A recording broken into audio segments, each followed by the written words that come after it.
The New York primary is again a primary, thanks apparently to the efforts of Andrew Yang, who we'll get to in just a second. But you might remember we talked about not long ago when the Democratic Party in New York took the opportunity to just cancel democracy, with Jay Jacobs at the time saying, we shouldn't have non-essential primaries. There's only one candidate who is running, which of course is not true. But anyway, that's what they said, and they canceled it. And in response, Andrew Yang filed a complaint against that, saying that it was taking away the rights of him and the other candidates who are still very much on the ballot. And thankfully, that was listened to. And Analisa Torres, Southern District of New York judge, said, the court concludes that plaintiffs and plaintiff-intervenors have shown a clear and substantial likelihood of success on the merits of their claim that the Democratic Commissioner's April 27th resolution removing Yang, Sanders, and 8 other Democratic presidential candidates from the ballot deprived them of associational rights under the First and 14th Amendments to the Constitution. And so it will be back on, as of today, anyway. And so for those of you who want to vote for one of these candidates, especially Bernie Sanders, maybe you've volunteered and donated and invested a lot of yourself in this, being able to vote for him is something that you, I think, have earned. It's something that you have the right to do.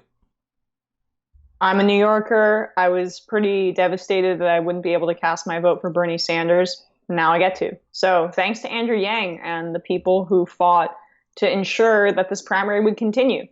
There are other elections happening, and the New York Board of Elections was fine with, conducting the rest of those by mail, but it would actually endanger people's lives, what they argued, to add just a little more text, one more piece of text at the top of that mail-in ballot when it came to the New York presidential primary. It was absurd on its face. It was meant to kneecap the Sanders movement, which needs all the delegates it can get to influence the presidential platform at the convention and the DNC platform and all the rules going forward. Bernie needs to hit a 25% threshold.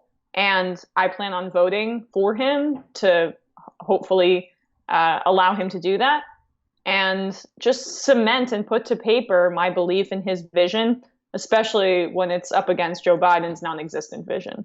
Yeah, I agree. And I am glad for you that you get to do that, and that many others will as well. I wanted to just briefly read a statement that was put out by Andrew Yang in response to this. He said, I'm glad that a federal judge agreed that depriving millions of New Yorkers of the right to vote was wrong. I hope that the New York Board of Elections takes from this ruling a newfound appreciation of their role in safeguarding our democracy. I hope the same thing, because, man, there's problems in state parties, but New York, whew, what is wrong with you people? New York, look, it's whenever you have, and I think you see this kind of in New Jersey as well, and even in Massachusetts, areas that are blue but have a lot of concentration of wealth, like New York does, like New Jersey does. Surprisingly, I know everyone thinks Jersey's trash, but there's a lot of wealthy people here. And same in Massachusetts.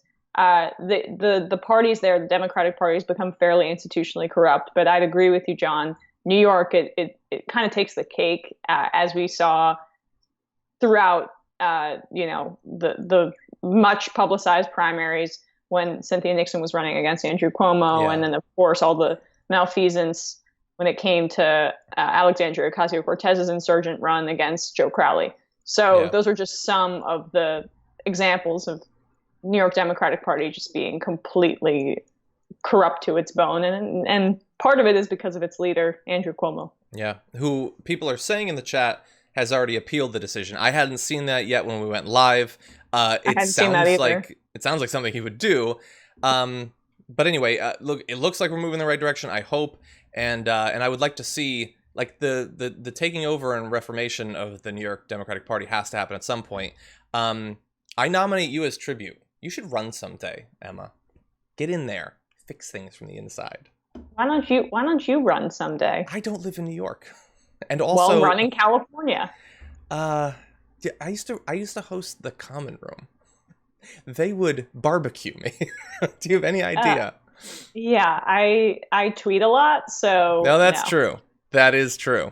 Anyway, and wait until they get a load of our chit chat hour.